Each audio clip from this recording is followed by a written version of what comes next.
Podium session. Dr. Justin Langham is a conductor, performer, composer, and teacher based in Houston, Texas. Originally from Mobile, Alabama, he earned a double Bachelor of Music degree in trumpet and composition from the University of Alabama, followed by his master's and doctoral musical arts degrees from the University of Houston, where he studied trumpet with Jim Veloso and choral conducting with Dr. Betsy Cook-Weber. As a performer, Dr. Langham maintains an active schedule around the US and abroad. As a member of the internationally renowned trumpet and organ duo D.M.A, he has concertized in venues such as St. Patrick's Cathedral in New York City, the Lorgano series at the Piccolo Spoleto Festival in Charleston, and the Bergen International Organ Festival in Norway. He has also maintained an active freelance career in the greater Houston area since moving there in 2013, performing with various ensembles including the Houston Civic Symphony and the Houston Ballet Orchestra.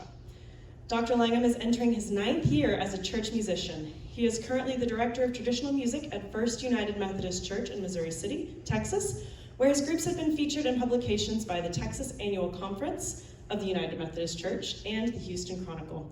He's an active member of TCDA, ACDA, and ASCAP. And now, welcome to From Pit to Podium, thoughts and perspectives from both sides of the baton, presented by Dr. Justin Langham.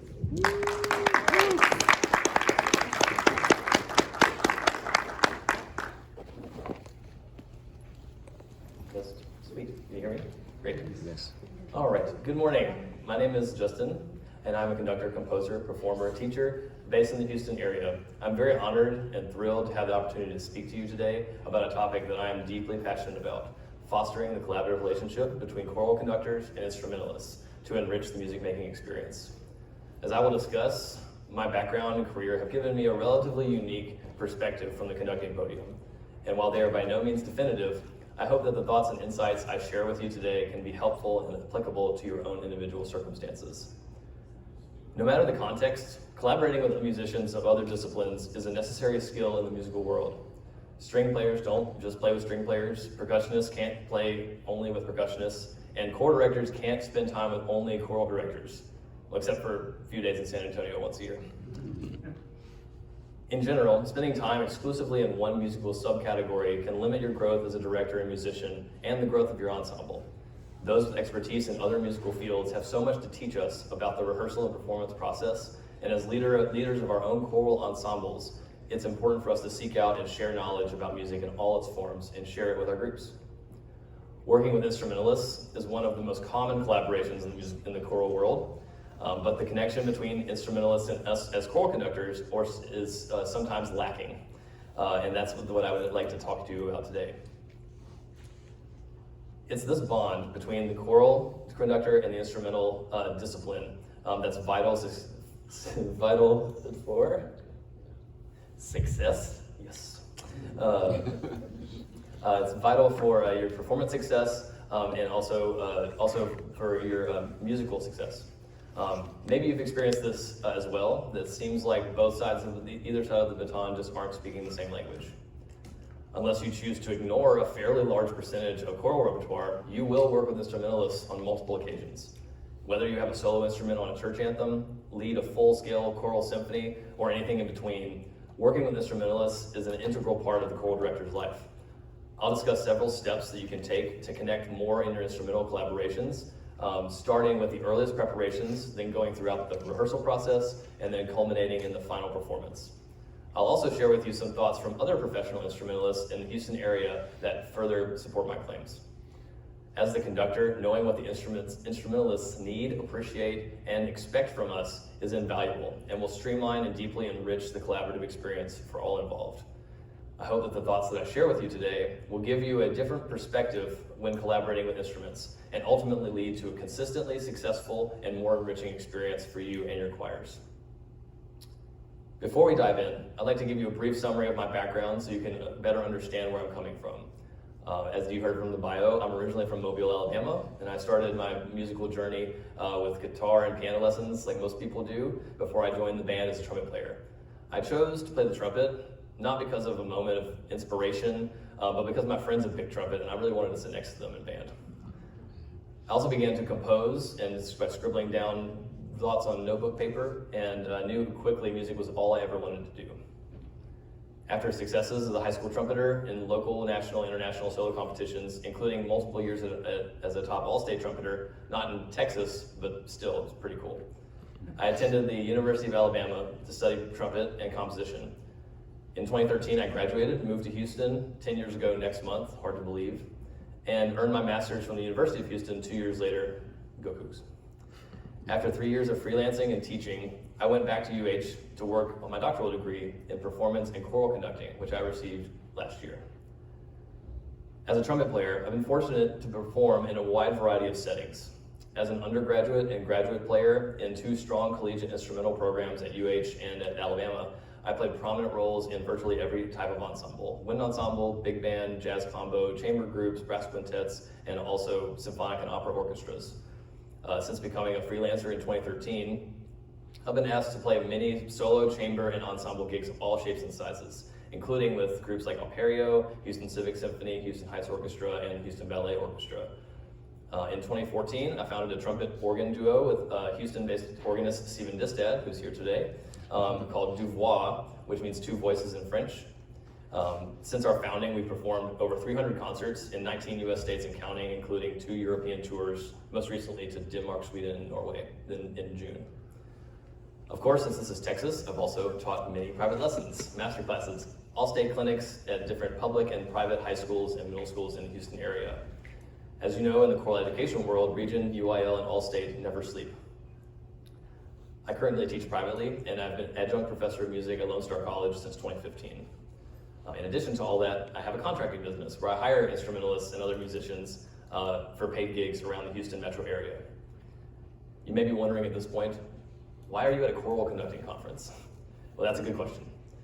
In 2014, after playing at Memorial Drive United Methodist in Houston, one of the associate pastors was soon after appointed to a small church in the Heights area of Houston. He was in need of a music director the following year, had seen me play, and approached me about taking the position. I was conflicted because until that point in my life, I had very little choral or conducting experience. But when I discussed this opportunity with friends and mentors, they quickly reminded me that every discipline is musically connected. Over the next few years, I let my musical instincts be a guide to learning and improving my conducting technique, and I quickly fell in love with choral music. I was enthralled with deep and beautiful expression and communication that's possible through choral music, and I wanted to learn as much as I possibly could. After 3 years of church work, I decided to begin work on my doctorate at U of H, as I mentioned, where I could grow my craft, learn from wonderful teachers and colleagues. I'm deeply grateful for my time and experiences in that program. In 2021, I was offered my current position as Director of Traditional Music at First United Methodist Church, Missouri City, where I direct multiple choirs and regularly work with all types of instrumentalists. My wonderful teacher at U of H, Dr. Betsy Cook-Weber, likes to refer to me as a reformed trumpet player.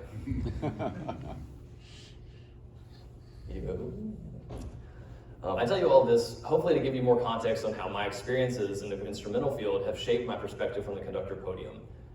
Much like instrumentalists often try to emulate the human voice, there's so much for us as choral directors to learn from the way instrumentalists think that we can apply to our own methodology.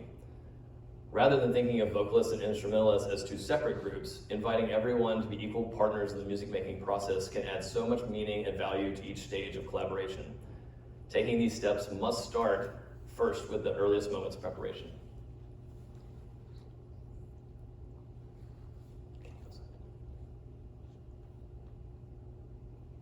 One more.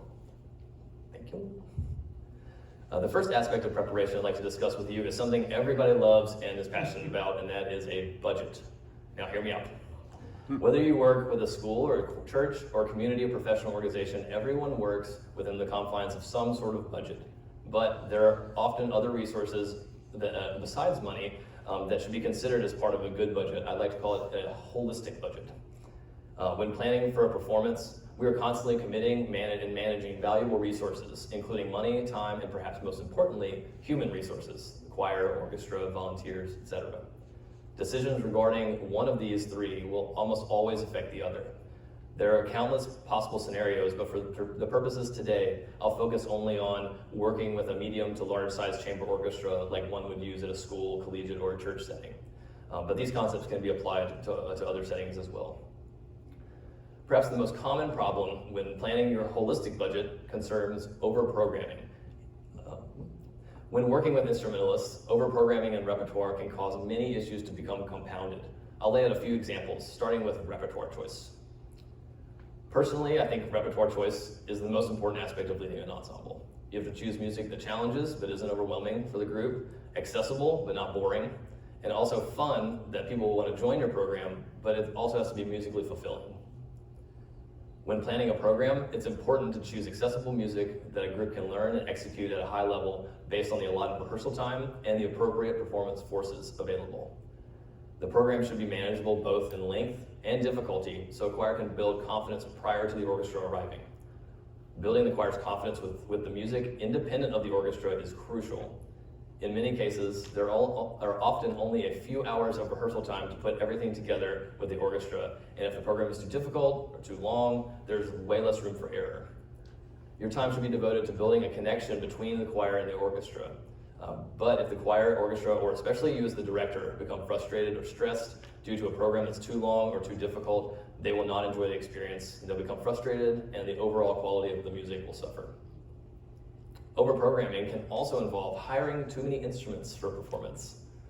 In many large-scale choral works, especially in the church world, there are many occasions where parts can be excluded according to your choir size or financial constraints, while still maintaining the musical integrity of the piece.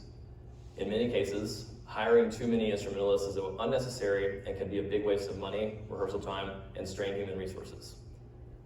Hiring too large a force will also create balance issues that lead to group frustration. As a reformed trumpet player, I would like to take this opportunity to offer a public service announcement to all my wonderful colleagues in the choral field. Before you give the sign infamous in instrumental circles as the hand to your guest instrumentalists, please consider a couple of things. Is the orchestra appropriate relative to size and strength of the choir? Is the orchestra playing at an appropriate level relative to the musical goal of that particular passage? Could the choir increase their volume without compromising their vocal health or the overall musical affect? In my experience, choral directors can be a little too quick to ask instrumentalists to play softly as a solution for balance issues, when the choir is more than capable of contributing more sound. When preparing my own choir, I regularly ask them to sing and pretend like the orchestra is already there, because that will lead to a little bit quicker acclimation when they finally do arrive. I will never name names or places, but I will give you a few examples of some scenarios I've encountered on one or multiple occasions. I've been asked to play as soft as possible before even playing a note. I've been asked to play entire pieces with a mute in when the piece didn't call for it so that I would sound softer. I've been in an orchestra where the music is marked fortissimo, but the director has asked for the entire group to play as soft as possible, even becoming frustrated with the orchestra for not playing soft enough. I've even been a part of a performance at a church where they hired a full symphonic orchestra of professionals, large strings, doubled winds and brass, 2 percussionists, harp, the works, and the director told the orchestra to be as soft as possible before we played anything. If you choose to hire instrumentalists to collaborate with your choir, then don't you want them to be full participants in the music-making process? If the orchestra senses immediately they're neglected, or worse, they should be subservient to the choir, you'll lose them very quickly, and they won't play to their fullest technical or musical capabilities. Contrarily, if they are treated as equal partners and feel encouraged to contribute, not only will they be more comfortable technically, but they will play more musically, which will have many benefits to the choir as well. To summarize overprogramming, the job of the director in planning any performance should be to put everyone in a position to succeed to their fullest potential.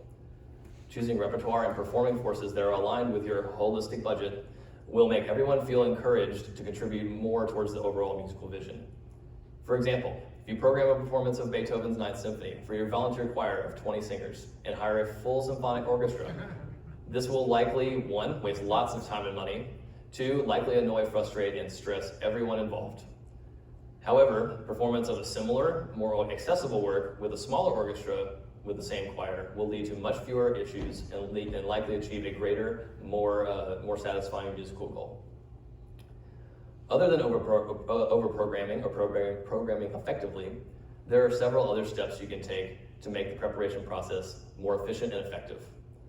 The first priority in preparation should be anything with rhythmic and time integrity. This must start with you as the conductor, having a strong, consistent sense of pulse that you can communicate to the choir from the earliest rehearsals. Train the choir to lead, not follow what they're hearing. If the choir becomes too comfortable relying on a pianist or you as the conductor, they will also try to follow the orchestra when they arrive, which will lead to numerous time and ensemble issues. In order to integrate the choir in a short amount of time, the choir must be as rhythmically and musically autonomous as possible. The more the choir can sing with rhythmic integrity and a clear musical vision, the easier the orchestra will be able to fit into what the choir is already doing.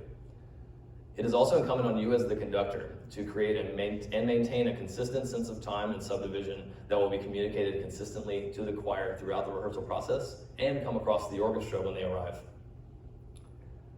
An important part of developing rhythmic integrity is to foster the choir's collective pulse and sense of subdivision. I recommend using an online generator of drum loops to create beats that present multiple layers of subdivision. My choir knows that they're expecting me to pull out GarageBand on my phone and randomly assign a beat so we can sing with it while rehearsing things like a chorale, slow, so to keep the subdivision there, or to solidify subdivision on a fast rhythmic section. Developing a strong sense of collective pulse will also allow the choir to sing more musically and together during moments of tempo manipulation, like a big ritardando or exciting accelerando. Remember, you and the choir have spent hours, days, weeks, months crafting your musical vision, but the orchestra is just trying to figure it out within a few hours. The clearer you can make elements of time and musical goals, the quicker they'll find their place. Overall, the most important aspect of the preparation process is to always keep the complete musical picture in mind, which starts with working with the full score from the very beginning. Always allow your rehearsal plans to be shaped by musical decisions based on the complete musical idea, not relying only on the choir octavo. Of course, using choral octavos are very efficient in choir rehearsals, and you should use those, but the forces involved in the final performance should always be in the front of your mind when making any decisions with the choir. Along those lines, try to make thoughtful and consistent decisions regarding breaths, cutoffs, diction, and most importantly, strong musical ideas early in the rehearsal process to allow the choir to develop consistency well before the rehearsal and concert dates. Avoid teaching elements in total isolation. Rather, always tie isolated practice to the overall musical picture. I think it's important early on to teach the choir where they fit into the overall musical texture. For example, sopranos, you'll be doubled with strings there, so let's rehearse this section on a neutral articulated syllable like da, so we can keep the passage light and accurate to match the style. These technical decisions about ending consonants, breath marks, and vowel shaping should always be made firmly in service to the musical context. Lastly, as the rehearsal process unfolds, your priorities as the conductor should evolve as well. For instance, helping the choir through cues and instruction, in close instruction and early rehearsals is great, but once the choir feels more confident, begin training them to expect less from you. Instead, reserve cues and entrances that have more musical importance. If they become used to every cue all the time, they'll become reliant on you and may panic when your attention shifts to the orchestra, as it should when they arrive. After preparations are complete, it's time for the first and too often, the only combined rehearsal with choir and orchestra. As the conductor, you're responsible for getting everyone on the same page musically, but also personally. When the choir and orchestra are together for the first time, it's important to make the orchestra feel comfortable. Present a positive demeanor, smile, be friendly, crack a joke or two during rehearsal. There's a notion I've heard among some of my colleagues in the choral field that instrumentalists are more technical, more mechanical, and thus they treat them more like a recorded backing track. But they're musicians, and just like the ones who sing in the choir. And if they enjoy being around you in the choir, they will play better and more musically than if it feels like a job. They also want to be moved musically, just like the choir does. The next thing may sound obvious, but be prepared. Know the score inside and out, and more importantly, know what you want musically. Cue the orchestra early and often. Help them feel secure early on in the rehearsal, especially if the music is less familiar or the players are young or nervous.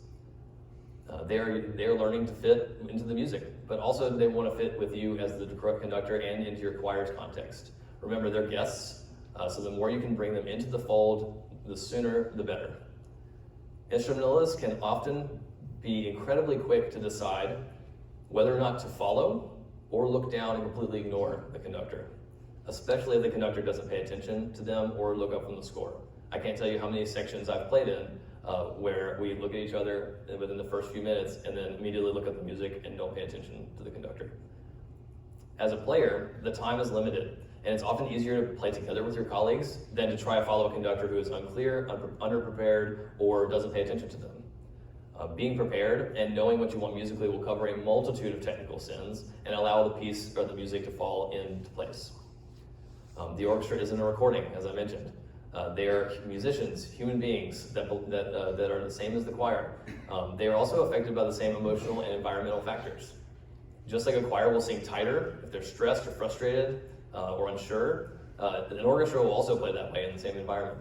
So creating a warm and inviting rehearsal space can bring the best out of both groups in the time that you have together.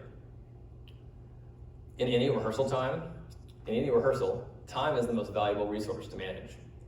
Focusing on larger sections, especially early in the rehearsal, will allow the group to get used to each other and get a feel for the music more quickly. An orchestra is like an organism, just like a choir is, and they need time and space to figure things out.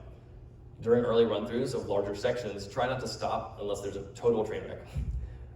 Perfect is not the standard of success, and it should not be the expectation. Avoid stopping for little things like missed notes, missed entrances, unless they happen multiple times. Allow the orchestra time and space to fix small issues like bowing, splits, part splits, missed notes, etc. For example, like if you're in rehearsal and you allow a short pause, the concertmaster can address a bowing issue and will save a lot of time in the long run. Give the orchestra musical concepts they can achieve, rather than spending time on small issues.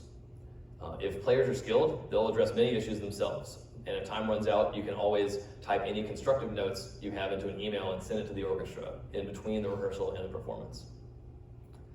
In rehearsal with the orchestra, nothing saves more time than clarity and clear communication prior and during the rehearsal. Always double check the measurement numbers and rehearsal marks and make sure they match between the score and the parts, especially if the music is under public domain with multiple editions. They can also vary from the choral octavos, so you want to check that as well. Communicate rehearsal and performance logistics with any guest instrumentalist at least a week prior to the rehearsal, including things like parking instructions, where to put cases, when can they expect payment, dress for the concert, any details that you can imagine. Try to answer every question well before they arrive and send the music well in advance and avoid last minute changes. If you're working with professionals, sending the music 4 to 6 weeks in advance is more than reasonable. If it's too early, they might forget about it, and if it's too late, it's last minute. During rehearsal, try to communicate and use time efficiently.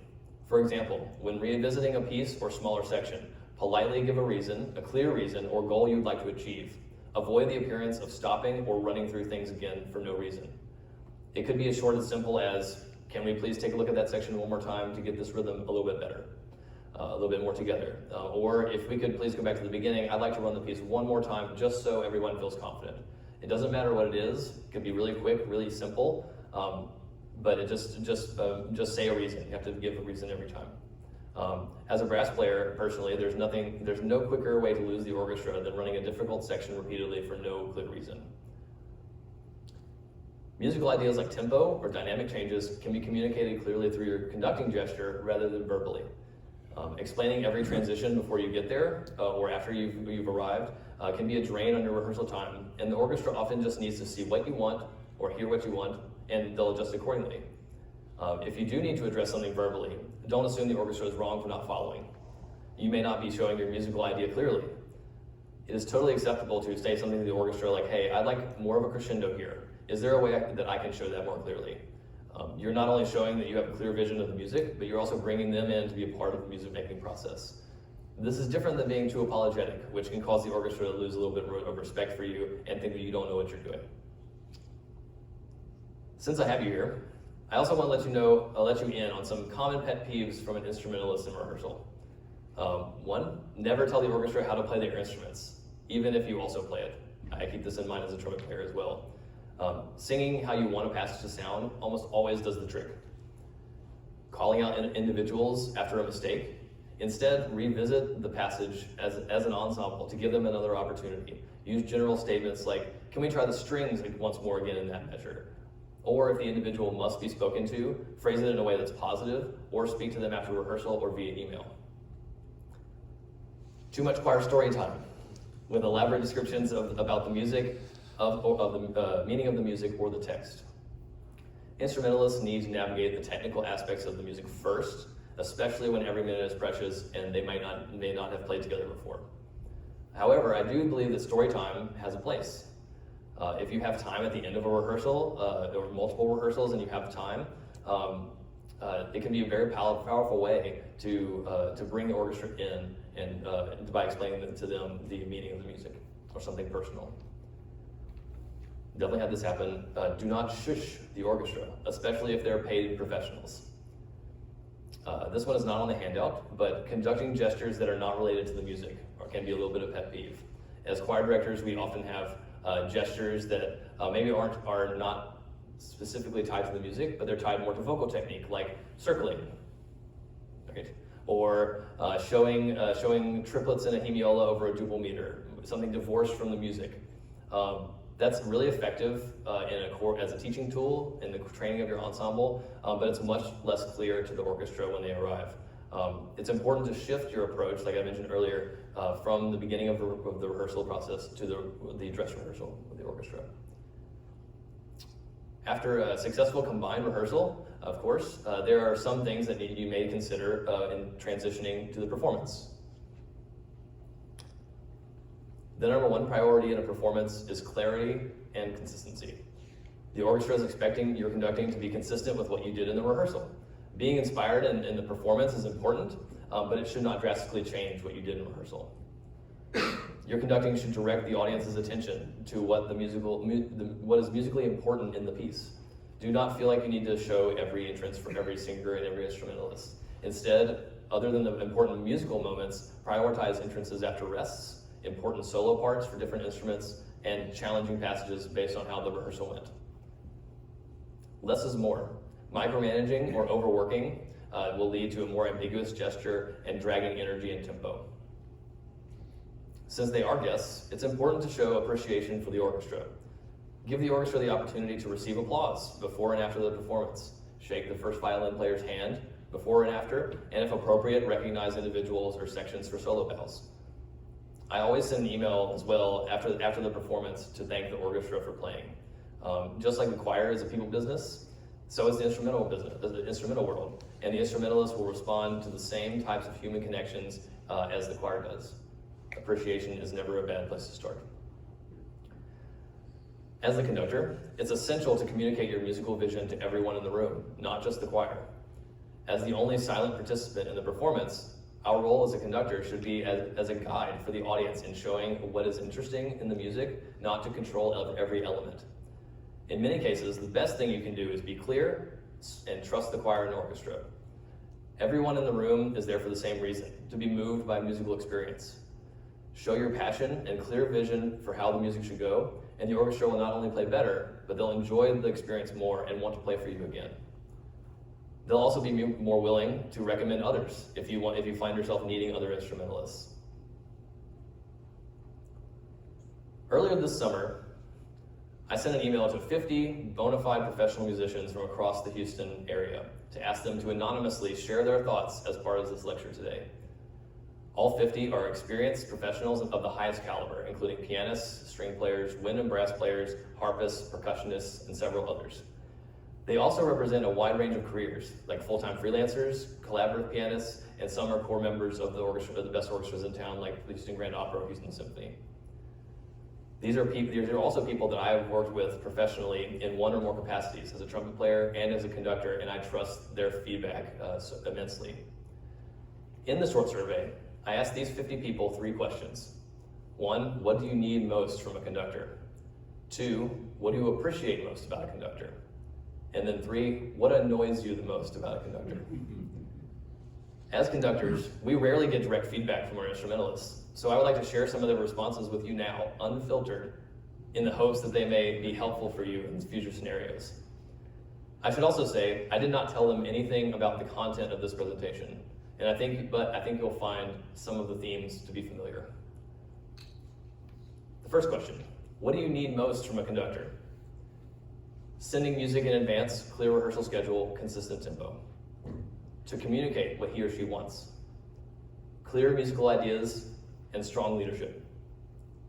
Clear communication and precise direction. Tempo, entrances. A beat, LOL. Clarity in conducting and giving out information. Clear vision of expectation, and a gesture that reflects the sounds that they expect. Beat clarity.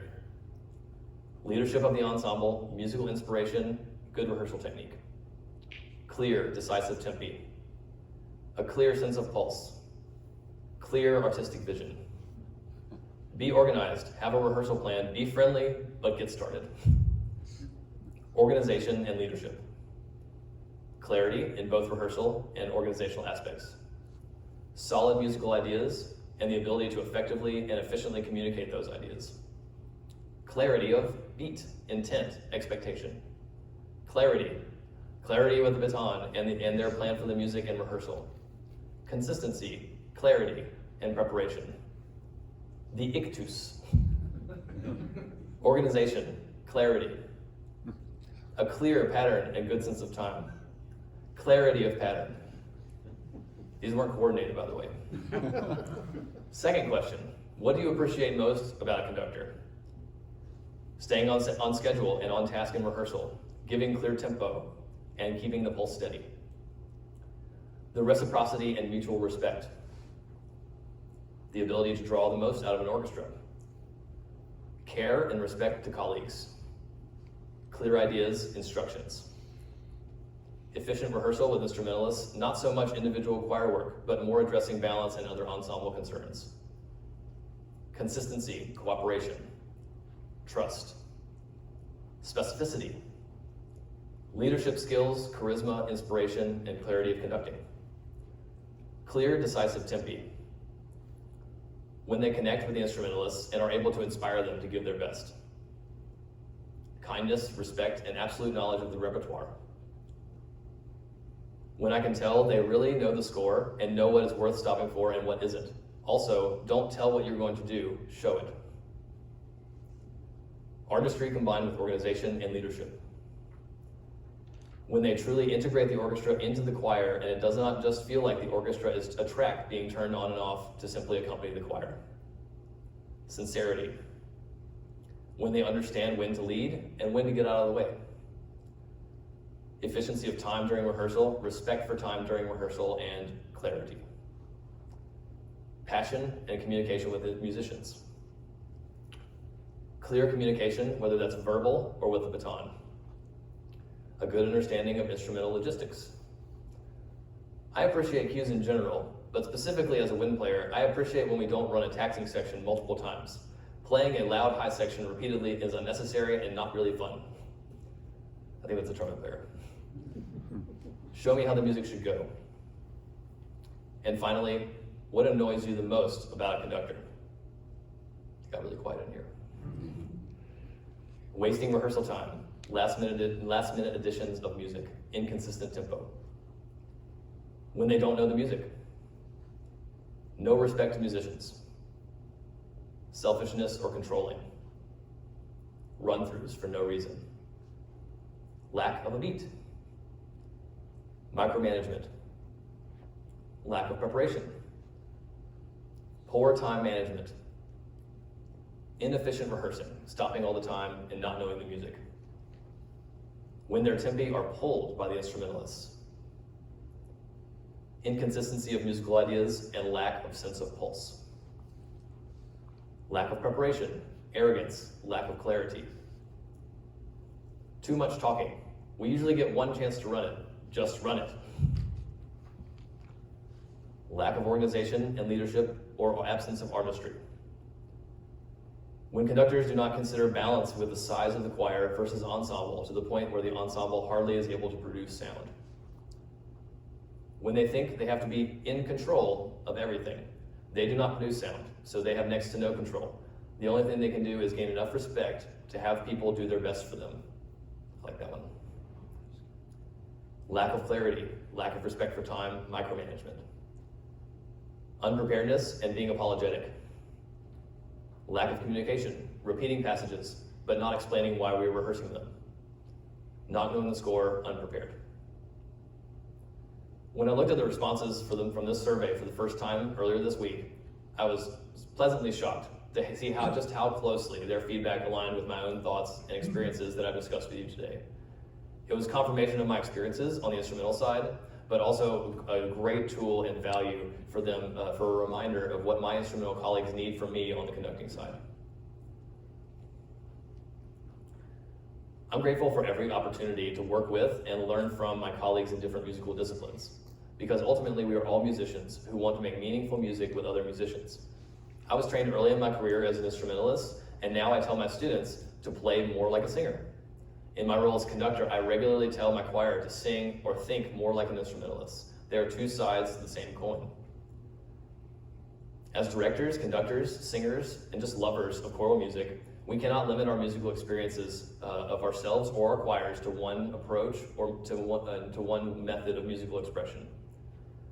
Much like learning to speak another language can unlock other cultures, expanding your knowledge of other worlds of musical knowledge can only enrich the music making and collaborative processes, which will lead to deeper and more meaningful musical experiences for everybody. We are all enriched by branching out and spending time learning and understanding more about what makes music so wonderful. That's why we chose to make music such an important part of our lives in the first place. In conclusion, I want to encourage you all to always keep the musical picture in your mind, complete musical picture, especially when making decisions and working with the choir in the earliest stages of preparation. When the orchestra arrives, be kind, be welcoming, and above all, be clear and communicative in following your musical vision. Most importantly, invite everyone into the music making process. Bring the choir inside the music as you prepare them. Create an environment that the orchestra feels encouraged to contribute to their fullest. And when the audience arrives, move them with a performance that's meaningful and genuine. I know there are several clinics going on right now, and you could be attending, and I very much appreciate you choosing to be here today. I hope that the thoughts that I've shared with you today can lead to a more successful and more enriching music-making experience during your next instrumental collaboration. And while you're here, try to talk with our band and orchestra colleagues walking around and pick their brains a little bit. Instrumentalists like margaritas too. Before we adjourn, I'm happy to take a few minutes and answer any questions you may have about anything I've talked about or something else. For your survey, did everybody know that you were addressing this to choral directors? Yes. Okay. Yeah. Yeah, so the question was, in the survey, did I make it clear that it was for a choral directors, room full of choral directors? And yes, I did. That's the only thing I told them. Yes? Yeah, I have a question. Sure. I want to go back to the thing you said about balance. First of all, let me say, handle the Bible. I've never told them to shush. Great. Okay. But what I'll do is I will say, starting out something along the lines of, for starters, let's just take everything, one dynamic level down, and we'll see how it goes, and then move from there. Is that a reasonable request? That's totally reasonable. In my experience, I would encourage you to run it first and see, and then after that, like, okay, cool. I think we take one more dynamic level down in general. But if you say something like that, it's totally fine. They will likely respond to that positively. Like, thank you for communicating that. But hear them first. But hear them first, because they'll immediately like, oh, we need to play less, and it just won't. They won't try to just play with abandon. You want people, I think, in my experience as a player, as a conductor, and also as a singer in other choirs, I find that music making and conducting in general, music making has to have a relative an element of freedom. It's like a very fine line. Sure. You don't want to be all free and flailing about, but I feel like if you should give them the freedom to make music first, and you might be shocked to see like just how different it sounds. Okay. Yeah. Thanks. Anybody else? Well, thank you so much, everybody. I hope you enjoy the rest of your conference.